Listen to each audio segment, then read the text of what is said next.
வேத புஸ்தகத்தில் இயேசு செய்த நிறைய அற்புதங்கள் எழுதப்பட்டிருக்கிறது.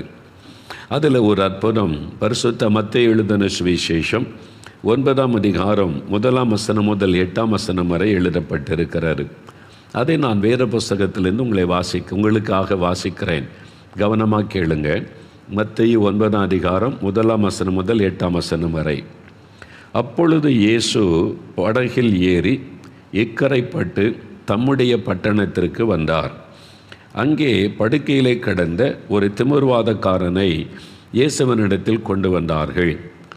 இயேசு அவர்களுடைய விசுவாசத்தை கண்டு திமிர்வாதக்காரனை நோக்கி, மகனே, திடன்கொள், உன் பாவங்கள் உனக்கு மன்னிக்கப்பட்டது என்றார். அப்பொழுது வேத பாரகரில் சிலர், இவன் தேவ தூஷணம் சொல்லுகிறான் என்று தங்கள் உள்ளத்தில் சொல்லிக் கொண்டார்கள். இயேசு அவர்கள் நினைவுகளை அறிந்து, நீங்கள் உங்கள் இருதயங்களில் பொல்லாதவைகளை சிந்திக்கிறது என்ன? உன் பாவங்கள் மன்னிக்கப்பட்டது என்று சொல்வதோ, எழுந்து நட என்று சொல்லுவதோ எது எளிது? பூமியிலே பாவங்களை மன்னிக்க மனுஷகுமாரனுக்கு அதிகாரம் உண்டென்பதை நீங்கள் அறிய வேண்டும் என்று சொல்லி திமிர்வாதக்காரனை நோக்கி, நீ எழுந்து உன் படுக்கையை எடுத்துக்கொண்டு உன் வீட்டுக்கு போ என்றார்.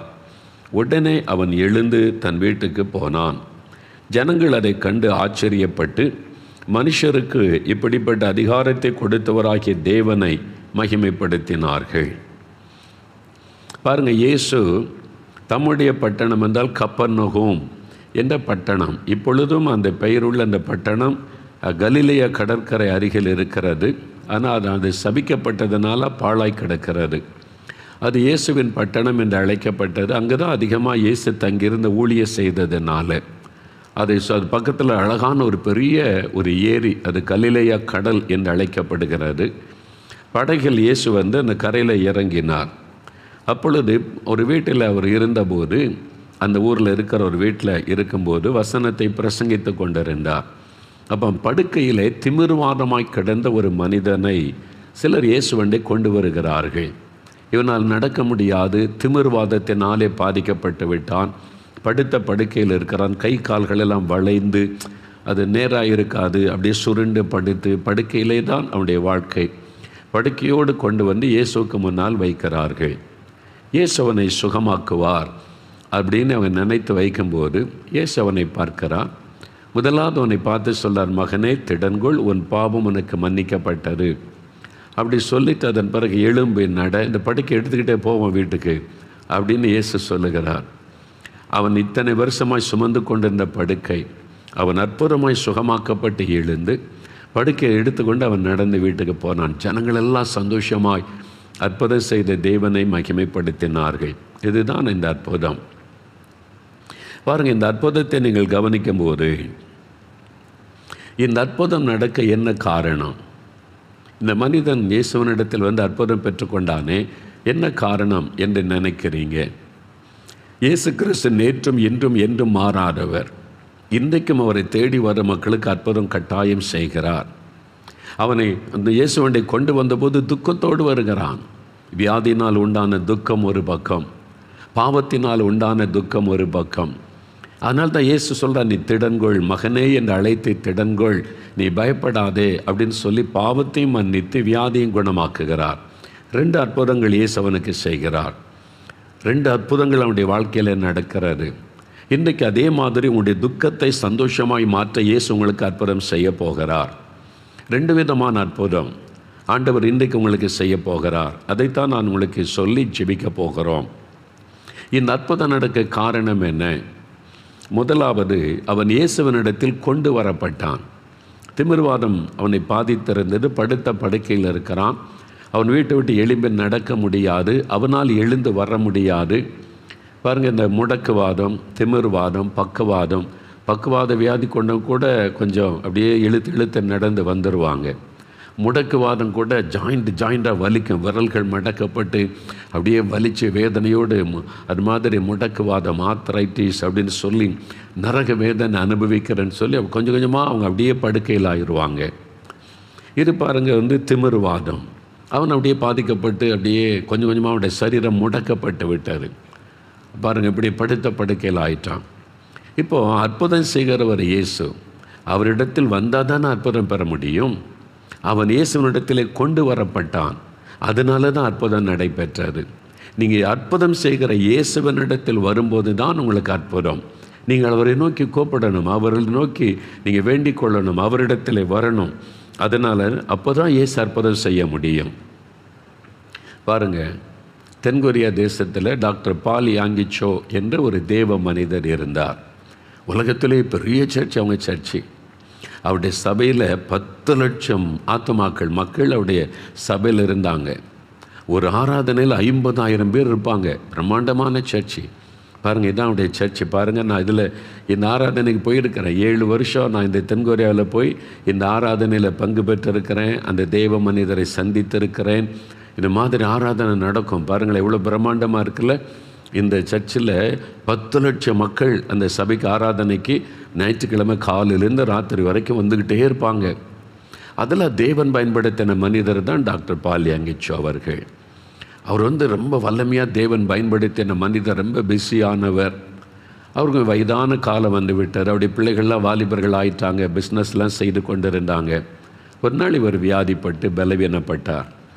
பிள்ளைகளுக்கு அப்பா மேலே தானே, அப்பா ராத்திரி பகலை ஊழியம் செய்கிறாங்க, உடம்பை கவனிக்கிறது இல்லை, சிக்காயிட்டாங்க அப்படின்னு சொல்லி இங்கேருந்து அவங்க ஊழியன்னு சொல்லி டைமே இளைப்பாறுதலுக்கு தரமாட்டாங்கன்னு சொல்லி இவர் தான் அந்த தெய்வ மனிதர் டாக்டர் பால் யாங்கிச்சோ. அவர் என்ன பண்ணாங்க, தென்கொரியாவுக்கு பக்கத்தில் தான் ஜப்பான் தேசம் இருக்கிறாரு. அங்கே பிரபலமான ஒரு ஆஸ்பத்திரியில் பிரபலமான டாக்டர்கிட்ட அப்பாயின்மெண்ட் வாங்கிட்டாங்க. எங்கள் அப்பா சிக்கா இருக்காங்க, நாங்கள் கொண்டு வரோன்னு சொல்லி கட்டாயப்படுத்தி இவரை கூட்டிகிட்டு போயிட்டாங்க. அங்கே போய் டாக்டர் ஸ்கேன் எல்லாம் எடுத்து பார்த்து எல்லாம் செக் பண்ணி ரிப்போர்ட் எடுத்தா அவருடைய சரீரத்துக்குள்ள உள் உறுப்புகளில் 2-3 பாதிப்புகள்.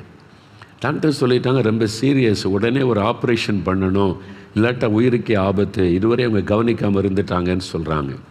இவர் எப்பவுமே ஊழியம் செய்துக்கிட்டே இருக்கிறவராச்சு தான். அதனால் உடம்பு சரியாக கவனிக்கலை. இப்போ உடனே ஆப்ரேஷன் உடனே பண்ணணும், உடனே டேட் ஃபிக்ஸ் பண்ணணும் அப்படின்னு சொல்கிறாங்க. இவர் சொன்னார், உடனே என்னால் முடியாது, எனக்கு டைம் வேணும், நான் கொஞ்சம் டைம் யோசித்து சொல்கிறேன் அப்படின்னு சொல்லி. இல்லை அதுக்கெல்லாம் டைம் இல்லை, உடனே ஆப்ரேஷன் பண்ணணும், இல்லை 1 வாரம் டைம் கொடுங்க, நான் 1 வாரம் கழித்து வந்துடுறேன். பிள்ளைகிட்ட சொன்னார், 1 வாரம் கழித்து வர்றேன், நீங்கள் என்ன ட்ரீட்மெண்ட் கொடுக்கணுமே எனக்கு கொடுங்கன்னு சொல்லேன்னு. சரி, 1 வாரம் கழித்து டைம் ஃபிக்ஸ் பண்ணிட்டாங்க. இந்த நாளில் ஆப்ரேஷன். அவர் தென்கொரியா வந்துட்டார். தென்கொரியாவில் ஒரு ஜெபமலை, ப்ரேயர் மவுண்டன், அங்கே எப்பவுமே ஜெப சத்தம் கேட்டுக்கிட்டே இருக்கும். மக்கள் எப்பவுமே இரவும் பகலும் ஜெபித்துக்கிட்டே இருப்பாங்க. அங்கே நிறைய ரூம்ஸுகளாக இருக்கும். அதில் இவருக்கு ஒரு ரூம் இருக்குது, டாக்டர் பால் யாங்கிச்சோவுக்கு. அவர் அங்கே போய் மணிக்கணக்காக நாள் கணக்காலாம் உட்காந்து ஜெபம் பண்ணிக்கிட்டே இருப்பார். அந்த இடத்த நான் பார்த்துருக்கிறேன், அந்த ரூம் எல்லாம் பார்த்துருக்கிறேன். சின்ன ஒரு ப்ரேயர் ரூம். இவர் நேரம் அங்கே போனார்.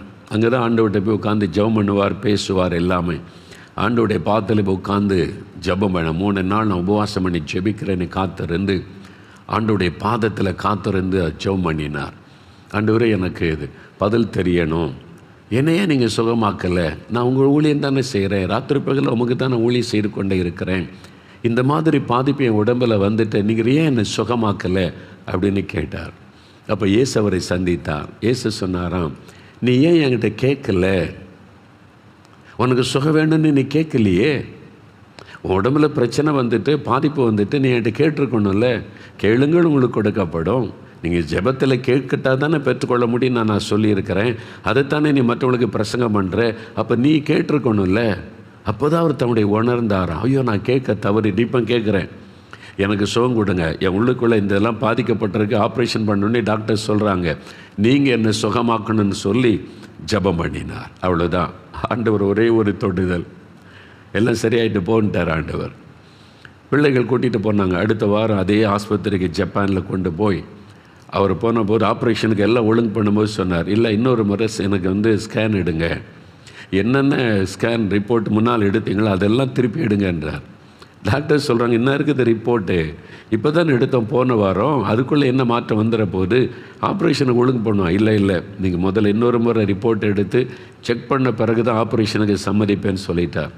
பிள்ளைகளை ஐயா இன்னொன்று எடுத்துருங்க அப்படின்னு சொன்னோன்னே திருப்பி எல்லாம் ஸ்கேன் பண்ணி எல்லாம் ரிப்போர்ட்டை எடுத்தால் எல்லாம் நார்மல், அவருக்கு ஒரு பிரச்சனையும் இல்லை.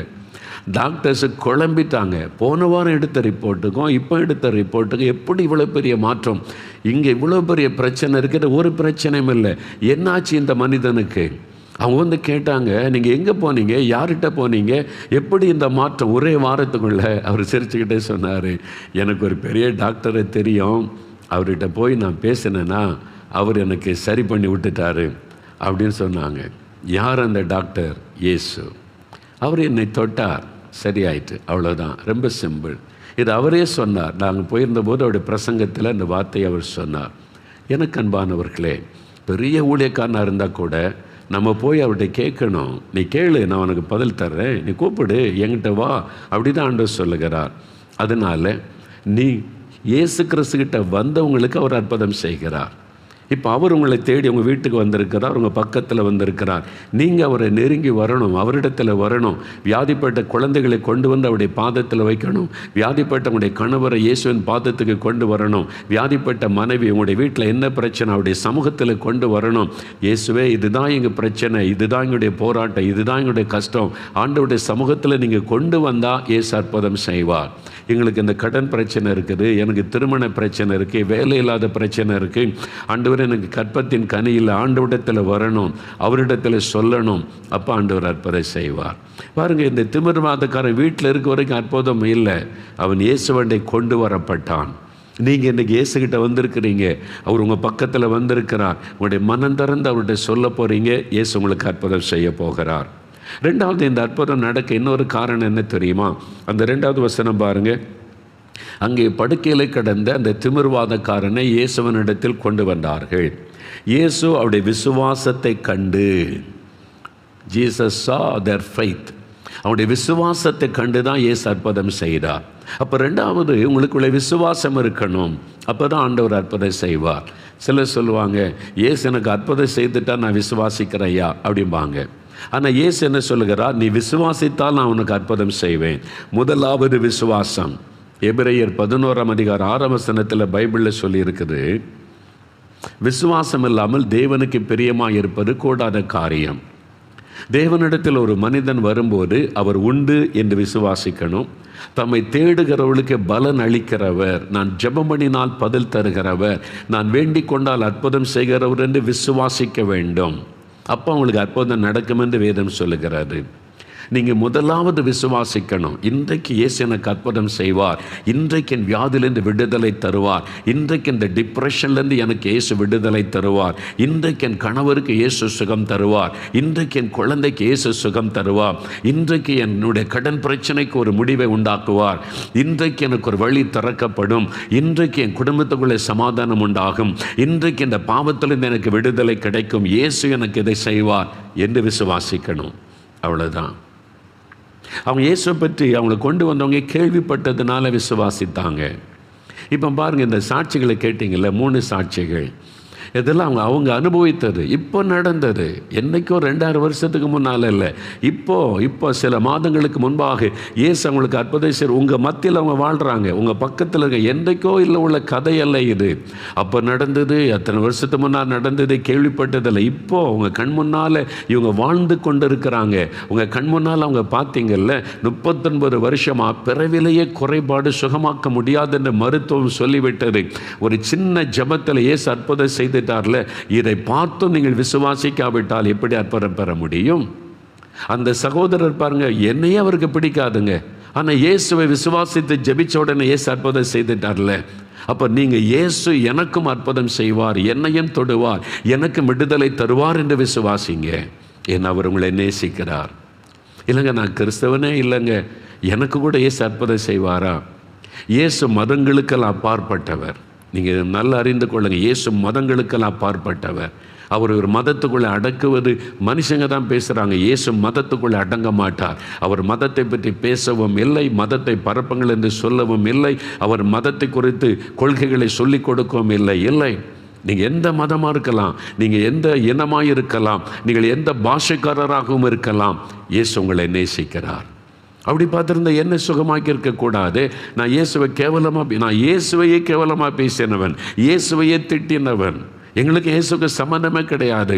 ஆனால் நான் மரணப்படுக்கையில் சாக கிடந்த போது எங்கள் வீட்டுக்குள்ளே இயேசு வந்து என்னை தொட்டு குணமாக்கினார். நான் உயிரோடு இருக்க காரணம் இயேசு. இருதை வீங்கி வலது கால் செயலற்று சாக கிடந்தேன். இவங்க வீட்டுக்குள்ளே நாயா வரணும், இவங்க கிறிஸ்தவங்க கிடையாது, இவங்க வேணா என்னை தேடி சர்ச்சுக்கு வரட்டும் அங்கே வரட்டும்னு இயேசு சொல்லவில்லை. நம்ம எங்கே இருக்கிறோமோ அந்த இடத்துல இயேசு வந்து அற்புதம் செய்கிறவர். ஏனென்றால் அவர் கடவுள், அவர் எல்லாரையும் நேசிக்கிறவர், அந்த மனுஷனுடைய கட்டுப்பாடுகளுக்கெல்லாம் தாண்டினவர். அவர் ஒரு எல்லைக்குள்ளே அடக்கி வைக்க முடியாது. இல்லை இந்த நேரம் சரியில்லை, உங்களுக்கு ஜாதகம் சரியில்லை, உங்களுடைய ராசி சரியில்லை, உங்களுக்கு இது சரி ஒன்று இதுக்கெல்லாம் அப்பாற்பட்டவர் இயேசு. என்ன வேணாலும் சொல்லட்டும், நேரம் சரியில்லை, ராசி சரியில்லை, கெட்ட காலம் சொல்ல, எந்த காலத்தில் அற்புதம் செய்கிறவர் இயேசு. அவர் தான் கடவுள். அதைத்தான் நான் உங்களுக்கு சொல்லுகிறேன். நீங்கள் விசுவாசிங்க.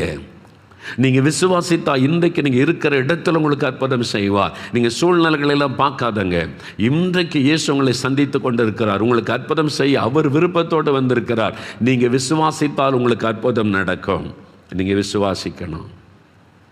நான் பாருங்க, ஒரு சமய சந்தால் மக்கள் மத்தியில் பீகாரில் ஒரு இன மக்கள் இருக்காங்க, சந்தால் இன மக்கள், குரூப் ஆஃப் பீப்புள். ஒவ்வொரு இன மக்களுக்கு ஒரு பேர் இருக்குல்ல, அது மாதிரி சந்தால் இன மக்கள், ஆதிவாசிகள் நிறைய அவங்க அங்கே வசிக்கிறாங்க. மத்தியில் 3 நாள் கூட்டத்துக்கு மிஷினரிகள் அழைத்திருந்ததுனால போயிருந்தேன். ஆயிரக்கணக்கான பேர் பந்தலில் கூடி இருக்கிறாங்க. நான் பிரசங்கம் பண்ணுறேன். அவங்களுடைய சந்தாலி மொழியில் ஒரு மிஷினரி மொழிபெயர்த்து கொண்டே இருக்கிறார். நான் பாதி பிரசங்கம் பண்ணிக்கிட்டே இருக்கிறேன். திடீர்னு ஒரு ஆளை தூக்கிட்டு வர்றாங்க. 4-5 பேர் சேர்ந்து ஒரு ஆளை தூக்கி கொண்டு வர்றாங்க. கூட்டம் நடந்துக்கிட்டே இருக்குது. அப்படியே முன்னால் வந்து இப்படி என் பக்கத்தில் நிற்கிறாங்க. அப்படியே பேசுகிறாங்க. இது அவங்க மொழியில். எனக்கு அவங்க லாங்குவேஜ் புரியல. அவங்க வந்து பிரசங்க நேரத்தில் இப்படி தமிழ்நாட்டில் இடைஞ்சல் பண்ண மாட்டாங்க, விட மாட்டாங்க. அவங்க வந்து ஏதோ பேசுகிறாங்க. அப்போ நான் பிரசங்கத்தை நிறுத்திட்டு அந்த மிஷினரிகிட்ட என்ன பிரதர்னு விசாரிக்க சொன்னேன். இவரால் நடக்க முடியாது, கால் கைகளாக செயலற்று வாதத்தினால் படுக்கையில், வீட்டிலேயே படுக்கையில் சில வருஷமாக இருந்தார். இவங்கெல்லாம் வந்து இயேசு கிறிஸ்துகிட்ட கூட்டிகிட்டு போனால் சுகமாயிருன்னு சொல்லி, நீங்கள் ஊழியக்காரர் ஒருத்தர் வந்திருக்கிறாரு, இயேசுவை பற்றி சொல்கிறாரு, அங்கே போனால் சுகமாயிருன்னு சொன்னால் இவரால் நடக்க முடியலை. இவங்க தூக்கிட்டு வந்துட்டாங்க வீட்டில் இருந்து. அவர் தூக்கி கொண்டு வந்து வச்சு நிற்கிறாங்க. அவர் அப்படியே செயலற்று கிடக்கிறார், கை கால்கள் செயலற்று. அவர் சொன்னார், பிரதர் ஒரு ஜெபம் பண்ணிடுங்க, அப்போ தான் அவங்க போவாங்கன்னு சொன்னாங்க. என்ன பிரசங்கம் பண்ணிக்கிட்டு இருக்கும்போதே பிரசங்கம் முடிச்சு தான் வியாதிஸ்தரை ஜெபிப்போம். சரி அப்படின்னு சொல்லி உடனே கை வைத்து இயேசுவின் நாமத்தில் அவர் சுகம் அடையட்டும் அப்படின்னு சொல்லி சுருக்கமாக ஒரு சின்ன ஜெபம் தான் பண்ணேன். என்ன பிரசங்கத்தை டிஸ்டர்ப் பண்ணுற மாதிரி நான் நினைத்தது. ஆனால் ஒரு ஜெபம் பண்ணோன்னே அவர் தூக்கி கொண்டு போய் ஒரு ஓரத்தில் படுக்க வச்சுட்டாங்க. அவ்வளோதான். அப்புறம் ஒரு 1 மணி நேரம் கூட்டம் நடந்தது, முடிந்தது. நிறைய பேருக்கு இயேசு அற்புதம் செய்தார், சாட்சியெல்லாம் சொன்னாங்க. முடிஞ்ச பிறகு மத்தியான சாப்பாட்டு வேலை. என்ன மிஷினரிகள் கூட்டிகிட்டு போனாங்க, ஒரு இடத்துல டென்ட் போட்டிருந்தாங்க, அங்கே சாப்பாடு கொடுக்க. வந்திருந்தவங்களுக்கெல்லாம் சாப்பாடு ஒழுங்கு பண்ணி எல்லாம் கியூவில் நிற்கிறாங்களா. ஒரு ஆள் பிளேட்டை தூக்கிட்டு போனார் கியூவில். இந்த மிஷினரி சொன்னாங்க, அண்ணா இந்த ஆளை பாருங்கள் அப்படின்னாங்க. நான் பார்த்தேன், நல்லா நடந்து கையை கால் அசைத்து கொண்டு கையில் பிளேட்டோட சாப்பாடு வாங்க போகிறார் கியூவில். அவரை நல்லா பாருங்கள், அவரை தெரியுதான்னாங்க. இல்லை பிரதர், அவரை பார்த்த மாதிரி எனக்கு ஞாபகம் இல்லையே, தெரியலையே அப்படின்னு. நல்லா பாருங்கன்னாங்க. நல்லா பார்த்தாலும் எனக்கு தெரியல, நான் இதான ஃபஸ்ட் டைம் அங்கே வந்திருக்கிறேன் அப்படின்னு சொல்லி. அவன் சொன்னான், கொஞ்சம் நேரத்துக்கு முன்னால் ஒரு ஆளை தூக்கிட்டு வந்தாங்களே நடக்க முடியாமல், அந்த ஆள் தான் பாருங்கள் சுகமாகி 100க்கு 100 சுகமாகி சப்பானியாக இருந்தவர் நடந்து போகிறார். நான் ஆச்சரியத்தோடு பார்க்குறேன். அங்கே நடந்த அற்புதம் எனக்கு ரொம்ப ஆச்சரியம். நிறைய பேர் கண்கள் குருடர்கள் பார்வையடைஞ்சாங்க, செவிடர்கள் கேட்டாங்க, சப்பானிகள் நடந்தாங்க. அந்த மிஷினரிகள்கிட்ட கேட்டேன், தமிழ்நாட்டில் கூட இவ்வளோ பெரிய அற்புதத்தை நான் பார்த்தது இல்லை, இங்கே இவ்வளோ அற்புதம் நடக்குது, இயேசு இவ்வளோ அற்புதம் செய்கிறார், இந்த ஜனங்க இவ்வளோ அற்புதம் பெற்றுக்கொள்கிறாங்களே, என்ன காரணம் என்று கேட்டேன். அந்த மிஷினரி ஒரு வார்த்தை எனக்கு சொன்னார், அண்ணன் இந்த மக்களுக்கு சந்தேகப்படவே தெரியாது. பார்த்தீங்களா அந்த வார்த்தை, சந்தேகப்படவே தெரியாது. இயேசு இதை செய்வார்னா செய்வார், நாங்கள் விசுவாசிக்கிறோன்னு சொல்லுவாங்க. அந்த விசுவாசத்தை தேவன் கனப்படுத்தி அற்புதம் செய்கிறார். அவங்களுக்கு சந்தேகமாக வர, அது எப்படி நடக்கும், அது எப்படி நடக்கும், கேள்வியெல்லாம் கிடையாது. இயேசுவால் முடியும், இயேசு இதை செய்வார்னு செய்வார், அவர் வல்லமை உள்ளவர். அவ்வளோதான், அதான் விசுவாசம். எத்தனை வருட வியாதியாக இருக்கட்டுமே, 39 வருடங்க அவருடைய குறைபாடு, அவருக்கு அற்புதம் செய்தார் அல்லவா. 34 வருஷம் மதுபான பழக்கம் அடிமைதான இயேசு விடுதலை கொடுத்தார் அல்லவா. 24 வருஷம் டிப்ரெஷனுங்க, தினந்தோறும் மரண வேதனை, இயேசு ஒரே நாள் விடுதலை கொடுத்தார் அல்லவா. உங்கள் கண் முன்னால் அவங்க இன்றைக்கு வசிக்கிறாங்களே, இந்த அற்புதத்தை பார்த்த பிறகும் நீங்கள் விசுவாசிக்காவிட்டால் எப்படி அற்புதம் நடக்கும்? இன்றைக்கி விசுவாசிங்க, இந்த இயேசு இவங்களுக்கு அற்புதம் செய்த இயேசு எனக்கும் செய்வார் என்று விசுவாசிங்க. உங்கள் பக்கத்தில் அவர் வந்திருக்கிறார், அந்த வீட்டுக்குள்ளே வந்திருக்கிறார், அல்லது ஆஃபீஸில் எந்த இடத்துல உட்காந்து பார்க்குறீங்களோ இப்போ உங்கள் மத்தியில் இயேசு வந்து நிற்கிறார். உங்களுக்கு அற்புதம் செய்ய அவர் ஆவலோடு காத்திருக்கிறார். விசுவாசிங்க. சரி, ஆண்டவருக்கு என்ன அற்புதம் செய்தார்? 2 அற்புதம் செய்தார் என்று சொன்னேன். முதலாவது அற்புதம் கவனிங்க, உங்களுக்கு இந்த அற்புதம் தேவை. முதலாவது அற்புதம் என்ன? இயேசு அவருடைய விசுவாசத்தை கண்டு திமிர்வாதக்காரனை நோக்கி, மகனை திடன்கொள் என்று சொல்றார். My son, be of good cheer, your son sins are forgiven. உன் பாவங்கள் உனக்கு மன்னிக்கப்பட்டது அப்படின்னு சொல்றார். இதுதான் முதலாவது இயேசு செய்த அற்புதம். பாவ மன்னிப்பை ஆண்டவர் அவனுக்கு கொடுத்தார். இதுதான் முதலாவது அற்புதம். இயேசு அவனை பார்க்கிறார், அவன் சுகமாகணும்னு அவளோடு கொண்டு வந்திருக்கிறாங்க. ஆனால் அவனுடைய பாவத்தின் நிமித்தம்தான் அந்த வியாதி. அவனுடைய பாவம் மன்னிக்கப்படாவிட்டால் சுகம் பெற முடியாது. பாவம் மன்னிக்கப்பட்டால் தான் அவன் சுகம் பெற முடியும். அவன் பாவத்தோடு சுகத்தை பெற்றுக்கொள்ள முடியாது. அதனால் தான் முதலாவது அவனுடைய பாவம் மன்னிக்கப்பட வேண்டும். அதனால் இயேசு முதலாவது ஒரு அற்புதம் செய்கிறார், அவனுடைய பாவத்தை மன்னிக்கிறார். பாவம் பயங்கரமானது. பாவம் மனிதனுடைய சமாதானத்தை கெடுத்து விடும். பாவம் ஒரு மனிதனுக்குள்ளே வியாதியை கொண்டு வந்து விடும். பாவம் ஒரு மனிதனுக்குள்ளே பிசாசு வந்து செயல்பட வழியை திறந்து விடும். பாவம் ஒரு மனிதனுடைய வாழ்க்கையில சாபத்தை கொண்டு வந்து விடும். பாவம் ஒரு மனிதனை நரகத்தின் அக்னிக்குள்ளே கொண்டு போய்விடும். பாவம் பயங்கரமானது. என்னால் அந்த பாவத்துக்கு பின்னால் இருக்கிறவன் பிசாசு. அவன் மனிதர்களை பாவம் செய்ய வைத்து அடிமையாக்கி அவருடைய சமாதானத்தை கெடுத்து அவருடைய வாழ்க்கையை சின்னாபன்னமாக்கி நரகத்துக்குள்ளே கொண்டு போகிறவன். ஆனால் தன்னை கடவுளை போல காண்பித்து கொண்டு நான் விடுதலை தருகிற மாதிரி ஏமாற்றி கொண்டே இருப்பான். இவ்வளோ பணம் கொடு, இவ்வளோ நீ காரியத்தை செய், பரிகாரமாக அதை கொடு இதை கொடு என்று. பாவ மன்னிப்பு இலவசம். இயேசு கிறிஸ்து அவருடைய எந்த பணமும் வாங்கி கொண்டு பாவத்தை மன்னிக்கவில்லை. நீ பரிகாரம் செய்வதற்கு இதெல்லாம் செய்யணும்னு இயேசு சொல்லவில்லை. என்றால் கடவுள் அவர்தான் பரிகாரி. சிலுவையிலே நம்முடைய பாவங்களை சுமந்து தீர்த்தவர் இயேசு. அவரால் உங்களுடைய பாவத்தை மன்னிக்க முடியும். ஆண்டவர் ஏன் இவனுடைய பாவத்தை மன்னித்தார்? இந்த பாவ மன்னிப்பு தான் பெரிய அற்புதம். பார்த்துக்கொள்ளுங்க. சங்கீதம் 32 சங்கீதம் 1-2 வசனத்தில், எவனுடைய அக்கிரமங்களை தேவன் மன்னிக்கிறாரோ, எவனுடைய பாவங்களை அவர் மூடி போடுகிறாரோ அவன் பாக்கியவான். அவன் தான் ஆசீர்வதிக்கப்பட்டவன். யாருடைய பாவத்தை ஆண்டவர் மன்னித்து அந்த பாவத்தை மூடி போட்டுகிறாரோ அவள்தான் உண்மையை ஆசீர்வதிக்கப்பட்டவர்கள் என்று வசனம் சொல்லுகிறார். வியாதி சரீரத்தில் வரும் போகும். பாவ மன்னிப்பு தான் ரொம்ப முக்கியம். அது உங்களுடைய சமாதானத்தை பாதிக்கிற விஷயம், நிம்மதியை பாதிக்கிற விஷயம், அது உங்களுடைய ஆசீர்வாதத்தை கெடுக்கிற ஒரு விஷயம். முதலாவது பாவ மன்னிப்பு. நான் என்ன பாவம் செய்தேன்? நிறைய பேர் அப்படி தான் சொல்லுவாங்க, நான் என்ன பாவம் செய்தேன் என்பதாக. ஒரு சமயம் நான் கன்னியாகுமரி மாவட்டத்தில் ஒரு ஊழியத்துக்கு போயிருந்தேன். அப்போ அந்த சபை ஊழியர் அவர் சொன்னார், ஒரு வயசான ஐயா நடக்க முடியாது, படுக்கையில் இருக்கிறாங்க, அவங்க கூட்டத்துக்கெல்லாம் வர முடியாது, கூட்டம் நடக்கிற இடத்துக்கு. அவங்க வீட்டில் போய் ஒரு ஜெபம் பண்ணிட்டு வர முடியுமா அவங்க கேட்குறாங்கன்னு சொன்னாங்க. சரி, நடக்க முடியாத ஒரு ஐயான்னு சொல்கிறீங்க, நான் வரேன்னு சொல்லி அவனுடைய வீட்டுக்கு போனேன். ஒரு வயசான ஐயா படுக்கையில் இருந்தாங்க. என்னை கண்ட உடனே கஷ்டப்பட்டு அவர் கொஞ்சம் பேர் தூக்கி உட்கார வச்சா படுக்கையில் உட்கார்ந்தாங்க. அப்போ அவங்களோட பார்த்தபோது அவங்களுக்கு நான் என்ன சொல்லணும் ஆண்டவரேன்னு ஜெபம் பண்ணினேன்.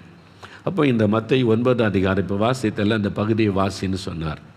நான் அந்த பகுதியை அந்த 8 வசனங்களை வாசித்துட்டு, இயேசு சொன்னார்ல, மகனே உன் பாவம் மன்னிக்கப்பட்டதுன்னு சொல்லி அவன்கிட்ட கேட்டேன், ஐயா என்றைக்காவது இயேசு உங்களை பார்த்து இப்படி சொல்லி இருக்கிறாரா, உன் பாவம் மன்னிக்கப்பட்டதுன்னு சொல்லி இருக்கிறாரா அப்படின்னு கேட்டேன். உடனே அவர் சொன்னார், நான் பாவம்லாம் ஒன்றும் செய்யலையா, நான் சர்ச்சுக்கு போக வருவேன், நான் உண்டு, என் வேலை உண்டு, நான் என்ன பாவம் செய்தேன், நான் என்ன குடித்தேனா, அடுத்த ஆள் சொத்தை எடுத்தேனா, கொலை பண்ண, பாவம்லாம் ஒன்றும் செய்யலை, நான் பக்தியாக நான் உண்டு, நான் என் வேலை உண்டுன்னு இருக்கிறேன்னு சொன்னார். நான் பாவமே செய்யலைன்னு சொன்ன பிறகு என்னத்தை பேச முடியும்? நான் அப்படியே அசந்து போனேன். வசனம் சொல்லுது, நாம் எல்லாரும் பாவம் செய்து தெய்வ மகிமை இழந்து போனோம் என்று வேதத்தில் சொல்லியிருக்குது. ஆனால் அவர் சொல்கிறார் பாவமே செய்யலை. என்ன பாவம் செஞ்சேன்? நான் என்ன பாவம் செய்துட்டேன் எனக்கு இப்படி நடக்குது? நிறைய பேர் பேசுவாங்க பார்த்துருக்கீங்களா? ஆனால் பீடி சிகரெட்டை ஊற்றிக்கிட்டு நான் என்னங்க பாவம் செய்துட்டேன் அப்படின்னு கேட்பாங்க. பாவம்னா குடிக்கிறது, வெறிக்கிறது, கொலை செய்கிறது, திருடுறது, அடுத்த சொத்தை அபகரிக்கிறது, இதுதான் பாவம் என்று நாம் நினைத்து கொண்டு இருக்கிறோம்.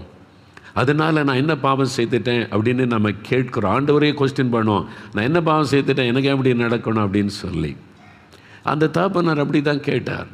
அப்போ ஆண்டவரே நான் இவருக்கு என்ன சொல்கிறது? தன் பாவன்றதை உணர்வே அவருக்கு இல்லையே, என்ன சொல்ல முடியும்? உடனே ஆண்டவர் சொன்னார், வேத புஸ்தகத்தில் மார்க் எழுதின சுவிசேஷம் 7ஆம் அதிகாரத்தில் இயேசு ஒரு காரியம் சொல்கிறார்.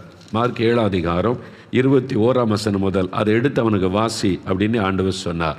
என் உள்ளத்தில் பேசினோடனே சரி நீ ஐயா இன்னொரு வேத பகுதியை வாசிக்கிற கேட்கலங்கன்னு சொன்னோன்னே சரின்னு கேட்டார். மார்க் 7ஆம் அதிகாரம் 21ஆம் வசனம் முதல் பாருங்கள். எப்படி எனில், மனுஷருடைய இருதயத்துக்குள்ளிருந்து பொல்லாத சிந்தனைகளும் விபச்சாரங்களும் வேசித்தனங்களும் கொலை பாதகங்களும் களவுகளும் பொருளாசைகளும் துஷ்டத்தனங்களும் கபடும் காமவிகாரமும் வன்கண்ணும் தூஷணமும் பெருமையும் மதிகேடும் புறப்பட்டு வரும்.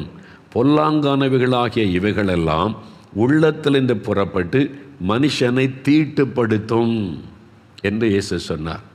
இருதயத்தை தீட்டுப்படுத்துகிற விஷயம் நம்ம நினைக்கிறோம். பாவனை கொலை பண்ணுறது, அடிக்கிறது, அடுத்த சொத்தை எடுக்கிறது, நான் உண்டு என் வேலை உண்டு தானே இருக்கிறேன். ஆண்டவர் சொல்கிற மனுஷனுடைய இருதயத்துக்குள்ள இந்த பொல்லாத சிந்தனை, விபச்சாரம், வேசித்தனம், இச்சைகள், கோபங்கள், எரிச்சல்கள், வைராக்கியங்கள், பகைகள், அடுத்தவங்களை பற்றி புறங்கூறுவது, இந்த பாவனை இருக்குல்ல. இதை வாசித்த உடனே அவர் பார்த்து சொன்னார், ஐயா இதில் இயேசு சொல்கிறார், இதில் ஒரு பாவம் கூட உங்கள்கிட்ட இல்லையா? நான் பாவி தான் ஐயா, எனக்குள்ள இந்த பாவம்லாம் இருக்குது. அப்போ இயேசு சொல்கிறார், மனிதனுடைய இருதயத்தை தீட்டுப்படுத்தக்கூடிய பாவங்கள் இருதயத்துக்குள்ளேருந்து வருகிறது. அப்போ அவர் ஒத்துக்கொண்டார். இதில் அப்போ இயேசு கிறிஸ்துகிட்ட சொல்லுங்கள், என் பாவத்தை மன்னிங்க, இயேசுவே உங்கள் ரத்தத்தினால் என் இருதயத்தை கழுவுங்கன்னு கேளுங்க, இயேசுடைய பாவத்தை மன்னிப்பான்னு சொன்ன உடனே உண்மையாய் அவர் ஜெபம் பண்ணினார். அந்த ரட்சிப்பு பாவ மன்னிப்பை பெற்றுக்கொண்டார் வயதான அந்த தகப்பனார். எனக்கு அன்பானவர்களே, இன்றைக்கு உங்களுடைய பாவம் மன்னிக்கப்பட்ட நிச்சயம் உங்களுக்கு இருக்குதா? உங்கள் பாவம் மன்னிக்கப்படணுமா? நான் என்ன செய்யணும்? முதலாவது நான் பாவி என்பதை உணரணும். இந்த மனுஷன் பாவ அறிக்கையே பண்ணலையே, இயேசு பாவத்தை மன்னிச்சாரே அப்படின்னு நினைக்கிறீங்களா? அவன் பாவத்தை உணர்ந்தான். அதனால தான் பாருங்கள், இயேசுகிட்ட கொண்டு வரும்போது அவனை பார்த்து உன் பாவத்து மகனை திடன்கொள் என்று சொல்ல காரணம் என்ன தெரியுமா?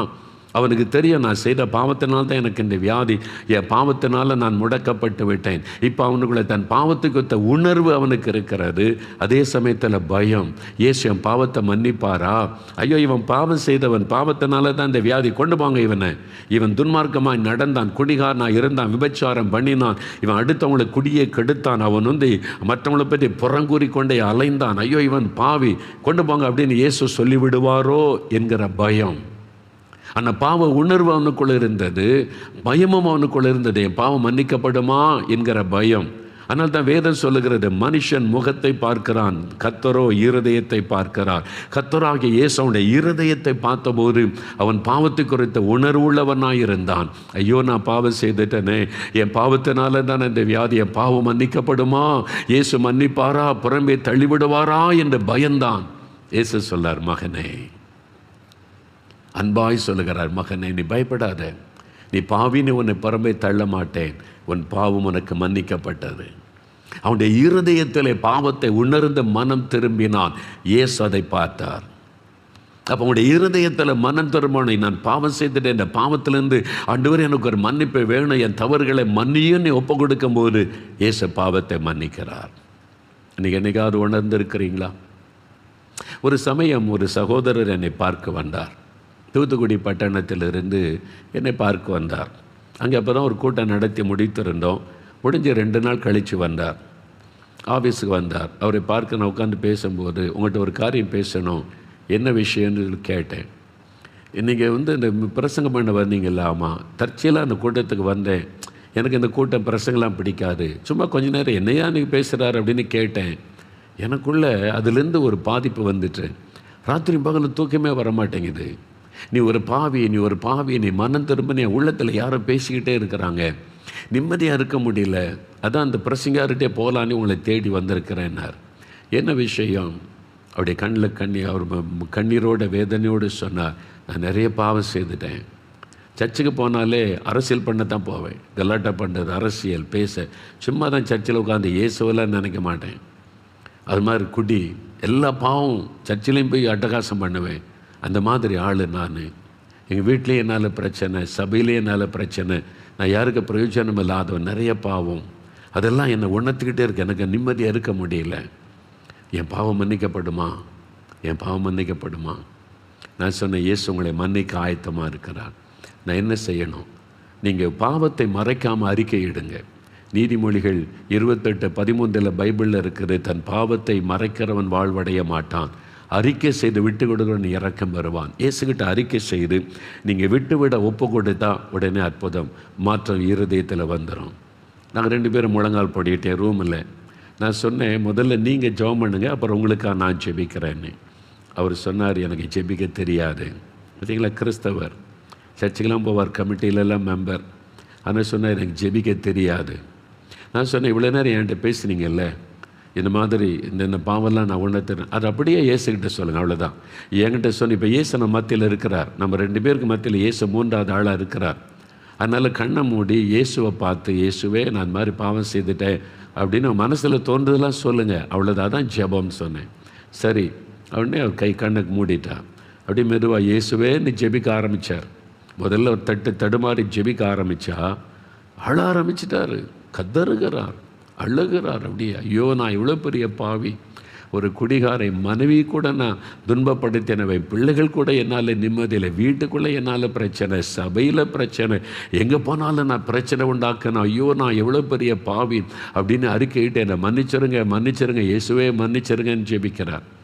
5 நிமிஷம் 10 நிமிஷம் 15 நிமிஷம் ஆகி போச்சு, ஜெபித்துக்கிட்டே இருக்கிறார். திடீர்னு ஜெபம் நின்று போச்சு. என்னடா இது, நீ ஜெபமே முடியலை, பாதியில் நின்று போச்சு. என்ன, நான் கண்ணை திறந்து அவரை பார்க்குறேன். அப்படியே கண்ணில் தாரை தாரையாய் வடிந்த சட்டெல்லாம் கண்ணீர்னால் நனைஞ்சிருக்கு.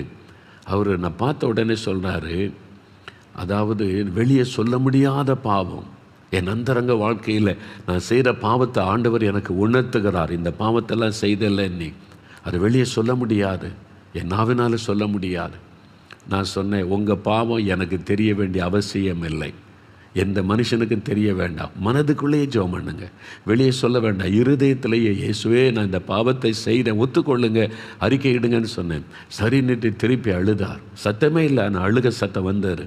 தன் பாவத்தை எல்லாம் அறிக்கையிட்டு அழுதார். 1/2 மணி நேரம் ஜெபித்திருக்கிறார்.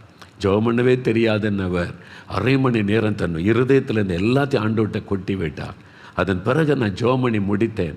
எழும்பும்போது பாருங்கள், புது மனிதன், முகரூபமே மாறிவிட்டார், முகம் மலர்ந்து சந்தோஷம். அவர் சொல்கிறார், அவ்வளோ சந்தோஷம், என் பாரமெல்லாம் போய்விட்டது, அந்த பாவத்தின் பாரம் போய்விட்டது, ஒரு குழந்தையினுடைய இருதயம் போல மாறிவிட்டார், எனக்கு அவ்வளோ சந்தோஷம். அதுதான் இயேசு. இந்த பாவம் மன்னிப்பையும் பாவத்திலிருந்து விடுதலையை இயேசு மாத்திரம்தான் தர முடியும். அடித்த ஏனன்னு தெரியுமா? நம்முடைய பாவத்துக்காக சிலுவையிலே பரிகாரமாக தன் இரத்தத்தை சிந்தி பாவ மன்னிப்பை உண்டாக்கினவர் இயேசு மாத்திரம்தான். ரத்தம் சிந்ததில் இல்லாமல் பாவ மன்னிப்பு உண்டாகாது என்பதை எல்லா வேதங்களும் ஒத்துக்கொள்ளுகிறது. அப்போ இயேசு கிறிஸ்துவின் ரத்தம் நம்முடைய பாவங்களை, சகல பாவங்களை நீக்கி சுத்திகரிக்க வல்லமை உள்ளது. அவர் தான் நமக்கு ரத்தம் சிந்தினார். அந்த பாவம் மன்னிக்கப்பட்டு விட்டால் இனம் புரியாத சந்தோஷம், சமாதானம் உள்ளத்தில் வரும் பாருங்க. அவர் சொன்னார், பார்த்தீங்களா, வானத்தை தொடர மாதிரி சந்தோஷம். இது அனுபவம், இட் இஸ் எக்ஸ்பீரியன்ஸுங்க, சும்மா சொல்லுவதல்ல. என்றைக்கோ நடந்துச்சா, அப்போ நடந்துச்சு, அவங்க சொன்னாங்க, இவங்க எழுதி வச்சுருக்காங்கல்ல, இப்போ அனுபவிக்கிற சந்தோஷம் உங்களுக்கு இன்றைக்கு தருவார். இயேசுவே என் பாவத்தை மன்னிச்சிருங்க. என் இருதயத்தில் பெருமை, பொறாமை, எரிச்சல், பண ஆசை, கண்களின் நிச்சை, மாமிசத்து நிச்சை, ரகசிய பாவங்கள், ஐயோ என்னை தீட்டுப்படுத்துகிற எத்தனையோ பாவங்கள், உங்களுடைய ரத்தத்தினால் என்னை கழுவி பரிசுத்தப்படுத்துங்க ஐயா, அறிக்கையிட்டுடலாம் ஐயா, ஒப்பு கொடுத்துடலாம். நான் 15 வருஷம் 20 வருஷம் செய்துக்கிட்டே இருக்கேன்னு அதை விட முடியுமா? இயேசு விடுதலை தருவார். யோவான் 8:36 இயேசு கிறிஸ்து உங்களை விடுதலையாக்கினால் மெய்யாகவே விடுதலையாவீங்க. இயேசு உங்களுக்கு விடுதலை தர், நீங்கள் விட வேண்டாம். பாவத்தை அறிக்கை செய்து ஒப்பு கொடுங்க, விடுதலை வேணும்னு கேளுங்க, இயேசு விடுதலை கூட தருவார். அவங்க சொன்னாங்கல்ல, ஐயா 34 வருஷமாக குடிகாரன், இயேசு தொட்டார், அதன் பிறகு மதுபானை சிந்தையே வரலையே மாற்றம். அந்த பாருங்க, ஒரு கசக்கி எதையோ வாயில் போட்டுக்கொண்டே இருந்தார். இயேசு ஒரே நாள் தொட்ட பிறகு அந்த சிந்தனையே வரலையே, அந்த மாற்றம். அதுதான் இயேசு செய்கிற அற்புதம். அவர் செய்கிற மிகப்பெரிய அற்புதம், மனிதனை பாவத்திலிருந்து விடுதலை ஆக்குவது. இன்றைக்கு உங்களுக்கு பாவ மன்னிப்பை தேவை, விடுதலை தேவை. முதலாவது அற்புதம். 2வது இயேசு செய்த அற்புதம் பாருங்கள், 6வது 7வது வசனம் பாருங்கள். இயேசு சொல்கிறார், பூமியிலே பாவங்களை மன்னிக்க மனுஷகுமாரனாகிய இயேசுவுக்கு அதிகாரம் உண்டு என்பதை நீங்கள் அறிய வேண்டும் என்று சொல்லி திமிர்வாதக்காரனை நோக்கி, நீ எழுந்து உன் படுக்கை எடுத்துக்கொண்டு நீ போ, உன் வீட்டுக்கு போ என்றார். உடனே அவன் எழுந்து தன் வீட்டுக்கு போனான். உடனே, இம்மீடியட்லி. இன்றைக்கு உடனே, இப்போவே உங்களுக்கு அற்புதம் நடக்கும். இப்போவே உங்கள் வீட்டில் நீங்கள் இருக்கிற இடத்துல நீங்கள் அந்த அனுபவத்தை பெறுவீங்க. இப்பொழுதே நோய் மாறும். எத்தனை வருட வியாதியாக இருந்தாலும் இப்பொழுதே உங்களுடைய காது கேட்கும். இப்பொழுதே உங்களுடைய கண்கள் திறக்கப்படும். இப்பொழுதே கட்டிகள் மறையும். இப்பொழுதே உங்களுடைய வாத வியாதிகள் மறையும். இப்பொழுதே உங்களுடைய கால்கள் செயல்பட ஆரம்பிக்கும். இப்பொழுதே பாதிக்கப்பட்ட உறுப்புகள் புதிதாய் மாறும். இப்பொழுது, இதே நேரம், இப்போ நம்ம ஜெபிக்க போகிறோம், அற்புதம் நடக்க போகிறது. ஆனால் நீங்கள் விசுவாசிக்கணும். ஒரு சமயம் ஒரு கிராமம், திருநெல்வேலிக்கு பக்கத்தில் ஒரு கிராமத்தில் ஒரு சகோதரி, அவங்க வாத வியாதியினால் பாதிக்கப்பட்டு நடக்க முடியாமல் ஆயிட்டாங்க. இதே மாதிரி இந்த சகோதரன் மாதிரி படுக்கையில் ஆயிட்டாங்க. படுக்கை தான் எல்லாமே, படுக்கையில் இருக்கிறாங்க. யாராவது ஹெல்ப் பண்ணி தான் தூக்கணும், எல்லாமே செய்யணும். அது சொன்ன 4 மாவட்டியில் ஒவ்வொரு கடைசி சனிக்கிழமை திறப்பின் வாசல் ஜெபம் நடைபெறும். தேசத்துக்காக ஜெபிப்போம். கடைசியில் வந்திருக்கிறவங்க சுகம் விடுதலைக்காக ஜெபம் பண்ணுவோம். நிறைய பேரை இயேசு சுகமாக்குகிறார். அதை அறிந்ததுனால அவங்க சொன்னாங்க, என்னை இந்த திறப்பின் வாசல் ஜெபத்துக்கு கூட்டிகிட்டு போங்க, எனக்கு இயேசு சுகம் தருவார், அங்கே போய் ஜெபம் பண்ணால் இயேசு சுகம் தந்துருவார். அது அவங்களுடைய விசுவாசம். சரி, ஆசைப்படுற ஆளே கொண்டு போயிடுவோன்னு சொல்லி காரு பிடித்து வாடகைக்கு, ரொம்ப தூரம், திருநெல்வேலியிலேருந்து இருக்கும் தூரம் போனோம். ஒரு 2-3 மணி நேரம் பிரயாணம். 4 மாடிக்கு வரணும்னா 2-3 மணி நேரம் பிரயாணப்பட்டு வரணும். ஒரு காரு வாடகைக்கு அமர்த்தி அந்த வீட்டில் கூட தூக்கி பின் சீட்டில் படுக்க வச்சு கொண்டு வந்துட்டாங்க. இங்கேயும் தூக்கி கொண்டு வந்து தேவனுடைய அந்த சமூகத்தில் படுக்க வச்சுட்டாங்க. படுக்க வச்சுட்டு அவங்களும் குடும்பத்தாரும் ஜெபிச்சாங்க. ஜெபத்தில் எல்லாம் பங்கு பெற்றாங்க. வியாதிஸ்தர்காக ஜெபிக்கும் போது அவங்களும் ஜெபித்தாங்க எல்லாமே. அப்போ தன் பிறகு கூட்டம் முடிந்தது. எல்லாருக்கும் நான் ஜெபிக்கும் போது என்கிட்டையும் கொஞ்சம் கூட்டிகிட்டு போனாங்க. நானும் கை வைத்து ஜெபம் பண்ணினேன். அவ்வளோதான், ஒரு மாற்றமும் நடக்கலை. அவங்க எழும்பவும் இல்லை, நடக்கவும் இல்லை. ஆனால் அவங்க ஆண்டவரே, நான் திரும்ப வீட்டுக்குள்ளே வரும்போது நடந்து தான் வரணும், அப்படி தான் ஜெபிச்சுட்டு வந்திருக்கிறாங்க. 4 மாடிக்கு என்னை கொண்டு போகிறாங்க ஜெபத்துக்கு. உங்களுடைய சமூகத்துக்கு நான் வர்றேன், நான் திரும்பி இந்த வீட்டுக்குள்ளே நடந்து தான் வரணும். இப்போ என்னை தூக்கிட்டு போகிறாங்க, நடந்து தான் வரணும். அதான் அவங்களுடைய விசுவாசம். ஆனால் நான் கூட்டத்தில் ஜெபிச்சாங்க, ஒரு அற்புத மாற்றம் உண்டாகலை. நான் அவங்களுக்கு கை வைத்து ஜெபம் பண்ணேன், ஒன்றும் நடக்கலை. காருக்குள்ளே தூக்கி கொண்டு போய் வச்சு, சரி ஆசைப்பட்டபடி ஜெபத்தை கூட்டிகிட்டு வந்துட்டோன்னு சொல்லி குடும்பத்தாரெல்லாம் திருப்பி கொண்டு போனாங்க. திருப்பி 2-3 மணி நேரம் ட்ராவல் பண்ணி அவங்க வீட்டுக்கு முன்னால் கார் நின்றார். அவங்கெல்லாம் கதவை திறந்து இவங்களை தூக்க போனால் காரை விட்டு தானாக இறங்கி நடந்து வீட்டுக்குள்ளே போகிறாங்க. எல்லாம் ஆச்சரியமாக பார்க்குறாங்க. என்ன ஆச்சு, நடந்து போகிறாளே, நடந்துட்டாளேன்னு கேட்டால், ஆமாம் நான் நடந்துட்டேன், இயேசு சுகமாக்கிட்டாரு. எந்த நேரம் எப்படி இயேசு அற்புதம் செய்வார் ஒருத்தரும் கணிக்க முடியாது. அப்போ அவங்க அற்புதமாக சாட்சி சொன்னாங்க. அவங்களுடைய விசுவாசம் என்ன, என்னை வீட்டிலேருந்து தூக்கிக்கிட்டு தான் கூட்டத்துக்கு கொண்டு போகிறாங்க, ஆனால் நான் வீட்டுக்குள்ளே வரும்போது நடந்து வரணும். அதான் அவங்களுடைய ஜெபம், அதான் அவங்களுடைய விசுவாசம். தேவன் அந்த விசுவாசத்தை கனப்படுத்தின. அதனால தான் இங்கே ஜெபிக்கிற சமயத்தில் ஒரு மாற்றத்தை பார்க்க முடியல, நான் கை வைத்து ஜெபிக்கும் ஒரு மாற்றத்தை பார்க்க முடியல. ஆனால் இயேசுடைய விசுவாசத்தை கனப்படுத்தி வீட்டுக்கு முன்னால் கார் நின்ற உடனே எழும்ப முடிந்தது, நடந்தால் நடக்க முடிந்தது. வீட்டுக்குள்ளே போனாங்க. இயேசு அற்புதமாய் சுகமாக்கி விட்டார். விசுவாசம்.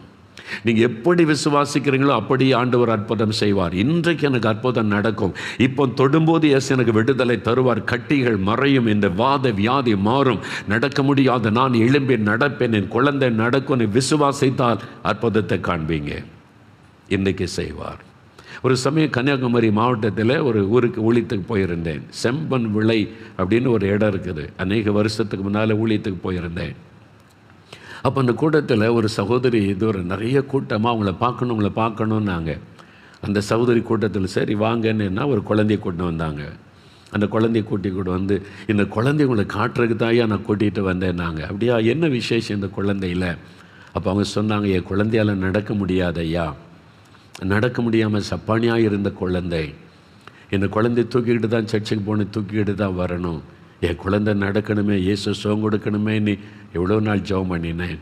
உங்கள் திறப்பின் வாசல் ஜெபத்துக்கு ஒரு நாள் குழந்தைய கொண்டு வந்து ஜெபிக்கணும்னு எனக்கு ஆசை, ஆனால் இதை தூக்கிட்டு என்னால் வர முடியாது, என்ன செய்கிறது? அப்போ நீங்கள் சொன்ன வீட்டிலையே உபவாசம் பண்ணி ஜெபிக்கலான்னு சொல்லி ஒரு திறப்பின் வாசல் ஜெபம் அன்னைக்கு காலை 9லேருந்து 3 மணி வரை நானும் உபவாசம் பண்ணி வீட்டிலேயே சப்பானியாக இருக்கிற குழந்தைய வைத்துக்கொண்டு நான் கருத்தாக ஜெபம் பண்ணேன். இயேசுவே, நாலுமாவடியில் இவ்வளோ பேர் ஜெபிக்கிறாங்க, நானும் அவங்க கூட சேர்ந்து ஜெபிக்கிறேன்.